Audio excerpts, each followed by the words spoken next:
하나님의 말씀 사사기 6장 1절부터 10절 말씀입니다. 이스라엘 자손이 또 여호와의 목전에 악을 행하였으므로 여호와께서 7년 동안 그들을 미디안의 손에 넘겨주시니 미디안의 손이 이스라엘을 이긴지라. 이스라엘 자손이 미디안으로 말미암아 산에서 웅덩이와 굴과 산성을 자기들을 위하여 만들었으며 이스라엘이 파종한 때면 미디안과 아말렉과 동방 사람들이 치러 올라와서 진을 치고 가사에 이르도록 토지 소산을 멸하여 이스라엘 가운데에 먹을 것을 남겨두지 아니하며 양이나 소나 나귀도 남기지 아니하니 이는 그들이 그들의 짐승과 장막을 가지고 올라와 메뚜기 떼 같이 많이 들어오니 그 사람과 낙타가 무수함이라. 그들이 그 땅에 들어와 멸하려 하니 이스라엘이 미디안으로 말미암아 궁핍함이 심한지라. 이에 이스라엘 자손이 여호와께 부르짖었더라. 이스라엘 자손이 미디안으로 말미암아 여호와께 부르짖었으므로 여호와께서 이스라엘 자손에게 한 선지자를 보내시니 그가 그들에게 이르되 여호와께서 이같이 말씀하시기를 이스라엘의 하나님 내가 너희를 애굽에서 인도하여 내며 너희를 그 종 되었던 집에서 나오게 하여 애굽 사람의 손과 너희를 학대하는 모든 자의 손에서 너희를 건져내고 그들을 너희 앞에서 쫓아내고 그 땅을 너희에게 주었으며 내가 또 너희에게 이르기를 나는 너희의 하나님 여호와이니 너희가 거주하는 아모리 사람의 땅의 신들을 두려워하지 말라 하였으나 너희가 내 목소리를 듣지 아니하였느니라 하셨다 하니라. 아멘. 이어 사사였던 두보라가 있었던 40년 동안 이스라엘은 평안을 누렸었죠. 그러나 이스라엘은 또 다시 하나님 앞에 이 악을 행하고 있습니다. 하나님께서 이번에는 이스라엘을 이제 미디안의 손에 넘기고 있습니다. 이 미디안이 이스라엘을 7년 동안 괴롭히는데 그 괴롭힘이 좀 이전과는 비교할 수 없을 정도로 아주 극심합니다. 2절부터 6절까지 한번 쭉 보시면 미디안의 손이 이스라엘을 이긴지라. 이스라엘 자손이 미디안으로 말미암아 산에서 웅덩이와 굴과 산성을 자기들을 위하여 만들었으며 이스라엘이 파종한 때면 미디안과 아말렉과 동방 사람들이 치러 올라와서 진을 치고 가사에 이르도록 토지 소산을 멸하여 이스라엘 가운데 먹을 것을 남겨두지 아니하며 양이나 소나 나귀도 남기지 아니하니 이는 그들이 그들의 짐승과 장막을 가지고 올라와 메뚜기 떼 같이 많이 들어오니 그 사람과 낙타가 무수함이라. 그들이 그 땅에 들어와 멸하려 하니 이스라엘이 미디안으로 말미암아 궁핍함이 심한지라. 이에 이스라엘 자손이 여호와께 부르짖었더라 라고 말하고 있습니다. 이 미디안의 괴롭힘은 이전에 그 어떤 다른 나라들의 그 다스림 이거에 비하면 짧은 7년 동안 괴롭힘을 당한 거였는데 그만큼 이스라엘이 당하는 고통은 아주 컸다라고 볼 수 있죠. 이 이스라엘 사람들이 미디안을 피해서 이 산으로 도망합니다. 그래서 산에다가 굴과 웅덩이와 산성을 만들어서 이 숨을 정도였다라고 하죠. 일단 산으로 가서 목숨을 건지기는 하지만 이 산 아래에 남겨놓고 온 모든 재산들은 다 빼앗기고 있죠. 농작물부터 시작해서 이 모든 가축들이 정말 초토화되어서 결국 극심한 어떤 기근의 고통에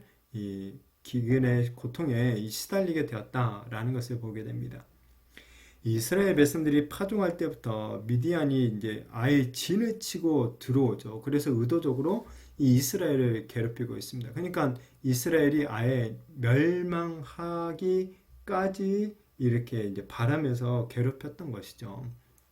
이 미디안은 그리고 자기들만 들어온 게 아니라 아말렉과 동방 사람들까지 이제 합세해가지고 쳐들어왔던 것이죠. 그리고 이 가사까지 밀고 들어왔다고 하는데 이 가사는 해안 쪽에 위치한 지역입니다. 그러니까 이 내륙부터 시작해서 해안까지 온 이스라엘에 이제 널리 퍼져 나갔던 것이죠. 그만큼 이스라엘 온 지경에 먹을 것을 또한 남겨두지 않게 되었죠. 게다가 양과 소와 나귀도 이 남김없이 모두 다 빼앗아 가버렸죠. 미디안의 침략으로 인해서 이스라엘이 얼마나 황폐하게 됐는지 그것을 갖다가 메뚜기 떼와 같다라고 표현을 하고 있습니다. 이 메뚜기 떼가 정말 한번 휩쓸고 간 자리는 먹을 것이 하나도 남아있지 않는데 이 미디안 사람들과 이 낙타들이 너무나도 많아서 이스라엘이 정말 멸망하기 직전까지 만들었던 것이죠. 이 결국 이런 미디안의 침략으로 인해서 이스라엘 백성들이 아주 궁핍한 생활을 하게 됩니다. 그런데 지금 이스라엘 백성들이 사는 곳은 어떤 곳입니까? 바로 젖과 꿀이 흐르는 이 풍요의 땅 가나안입니다.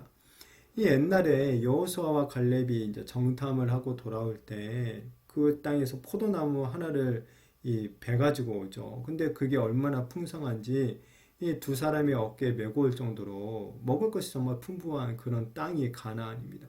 그런데 지금 정작 이스라엘 백성들은 이 그 풍부한 풍요로운 가나안 땅 안에서 배를 쫄쫄 굶고 있는 것이죠. 풍요와 평안이 아니라 이 궁핍과 두려움 가운데 지금 살아가고 있는 것입니다.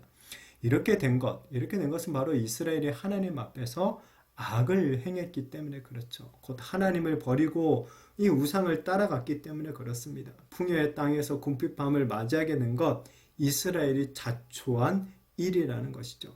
하나님의 은혜를 저버리고 이 하나님 앞에서 악을 행하게 되면 하나님이 이렇게 때로 호된 징계를 내리십니다. 그러나 이렇게 이 호된 징계를 내리시는 것, 이스라엘이나 우리가 미워서 이런 징계를 내리시는 것은 아니죠. 오히려 우리를 사랑하기 때문에, 우리를 자녀로 인정하기 때문에 이런 징계를 내린다라는 것을 기억을 해야 되겠죠.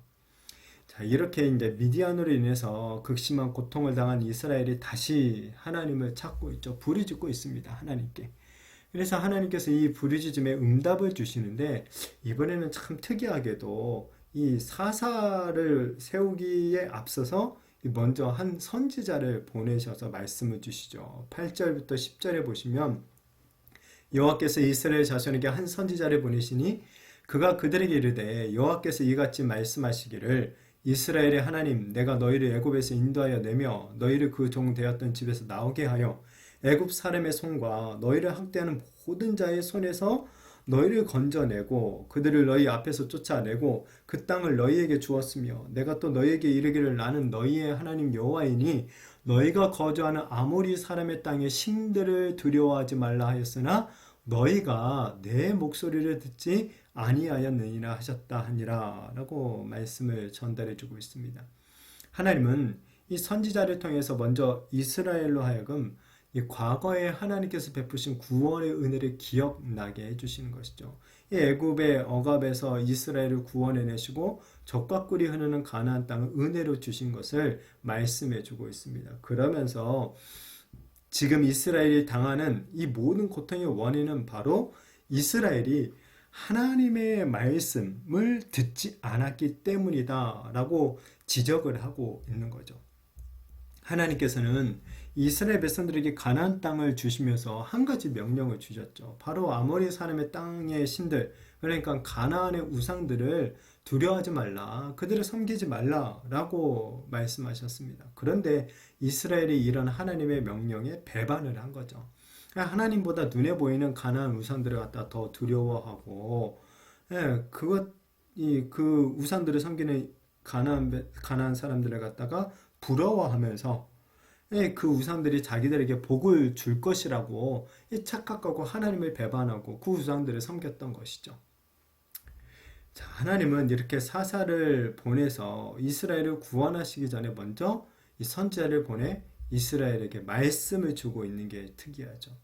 비록 부르짖는 백성의 구원도 시급한 문제이지만 그들이 그렇게 고통을 받는 원인을 깨닫는 것, 그것이 훨씬 더 시급하고도 중요한 문제였다라는 것입니다. 이 구원을 주시기 전에 죄를 먼저 깨닫게 하는 것, 그것이 우선이라는 것이죠. 우리들도 이 고통에 빠지게 되면 그 고통에 절절매면서 속히 그 힘든 상황에서만 빨리 벗어나기를 구하게 됩니다. 그 과정은 우리가 보통 과정을 생략해버리고 빨리 그 문제만 해결되기를 바라는 마음이 있죠. 자, 그러나 이 가호와 어떤 죄에 대한 성찰 없이 주어지는 구원, 그 구원이 어쩌면 우리에게 더 독이 될 수도 있다는 거죠. 그렇기 때문에 우리들에게 힘든 시간이 찾아오게 된다면 우리는 무엇보다 먼저 하나님의 말씀을 찾아야 하는 것입니다. 말씀을 통해 우리 자신들을 돌아보고 하나님 앞에 더 가까이 나아가야 하는 것이죠. 이 고통을 좋아라 하는 사람은 사실 아무도 없습니다. 하지만 이 오늘 말씀을 잘 보면 고난도 유익이 될 수 있다라는 거죠. 징계를 받을 때는 슬프지만 그 징계를 통해 우리가 더 이 하나님 앞에서 바르게 성장할 수 있게 되는 것이죠. 그래서 이 히브리서 기자는 우리 성도들에게 징계가 없으면 사생자요 친아들이 아니다라고 말을 합니다. 하나님 아버지께서는 사랑하는 자녀인 우리 성도들의 죄에 대해서 징계를 내리시기도 합니다. 비록 그 징계가 당장에는 슬프고 아프지만은 그 징계로 말미암아 이 연단을 잘 받게 되면 오히려 하나님이 기뻐하시는 의와 평강의 열매를 맺게 된다라고 말하고 있습니다. 따라서 우리는 하나님의 그 징계를 갖다가 가볍게 여겨서는 않아야 되고 또한 그 징계에 대해서 낙심해서도 안 된다라고 히브리서 기자는 12장에서 권면을 해주고 있죠. 우리도 혹 이 미디안으로 인해서 극심한 고통을 받는 이스라엘처럼 인생의 극심한 고통을 겪고 있는 우리 성도님들이 있으십니까? 그렇다면 먼저 우리 주님의 위로와 이 긍휼이 있게 되어지기를 기도합니다. 그렇지만 이 고통 가운데서도 또한 우리를 사랑하시는 하나님의 손길을 발견하게 되어지기를 바랍니다. 무엇보다 말씀을 통하여서 우리 자신을 한번 돌아보게 되고 하나님께로 정말 우리의 마음을 돌이키며 더 우리 주님께 더 가까이 나아가는 그런 은혜가 있게 되어지기를 또한 바랍니다. 그래서 오히려 이 징계라는 연단을 통하여서 더욱 하나님의 의와 평강의 열매를 맺으며 진정한 하나님의 위로와 또한 소망을 경험하는 그런 은혜가 있게 되어지기를 예수님의 이름으로 축복합니다.